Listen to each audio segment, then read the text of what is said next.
ഈ IBSന്റെ ഡയറിയ ഉള്ള ആൾക്കാരാണെന്ന് വരിൽ ഒരുപാട് ഫൈബർ കഴിച്ചു കഴിഞ്ഞാൽ ചിലപ്പോൾ ഡയറിയ കൂടാൻ അത് കാരണമാകും. അപ്പോൾ അങ്ങനെയുള്ള ആൾക്കാർ ഈ പറയുന്ന ഫൈബർ കുറച്ച് കഴിക്കുക. പിന്നെയുള്ളത് IBS ഉള്ള ആൾക്കാരുടെ കൂടെ നിൽക്കുന്ന ആൾക്കാരാണ്. അപ്പം ഈ IBS ഉള്ള ആൾക്കാരുടെ മെയിനായിട്ടുള്ള പ്രശ്നം എന്ന് വെച്ച് കഴിഞ്ഞാൽ ഇത് വേറൊരാളെ പറഞ്ഞ് മനസ്സിലാക്കാൻ അല്ലെങ്കിൽ അവർക്ക് എന്നെ മനസ്സിലാവുന്നില്ലല്ലോ എന്നുള്ളൊരു പ്രശ്നമാണ്.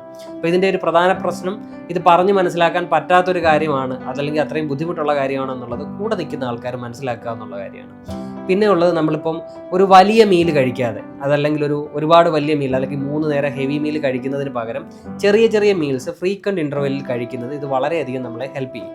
അതുപോലെ തന്നെ ഏറ്റവും അവസാനമായിട്ട് പറയുന്നതെങ്കിൽ കൂടി ഏറ്റവും ഇമ്പോർട്ടൻ്റ് ആയിട്ടുള്ളൊരു കാര്യം എന്ന് വെച്ച് കഴിഞ്ഞാൽ നമ്മുടെ സ്ട്രെസ്സ് മാനേജ് ചെയ്യുക എന്നുള്ളതാണ്. നമുക്ക് ഓവറായിട്ട് സ്ട്രെസ് ആവുന്ന സമയത്ത് നമ്മുടെ IBS സിംറ്റംസ് വളരെയധികം അഗ്രവേറ്റ് ആവും. അപ്പോൾ അതുകൊണ്ട് തന്നെ പ്രോപ്പറായിട്ട് നമ്മുടെ സ്ട്രെസ്സ് മാനേജ് ചെയ്യുക. അതിന് ഏറ്റവും നല്ലതാണ് യോഗ, അതേപോലെ തന്നെ നേരത്തെ ഞാൻ പറഞ്ഞ ഫിസിക്കൽ എക്സസൈസ് ഒക്കെ നന്നായിട്ട് ചെയ്യുക.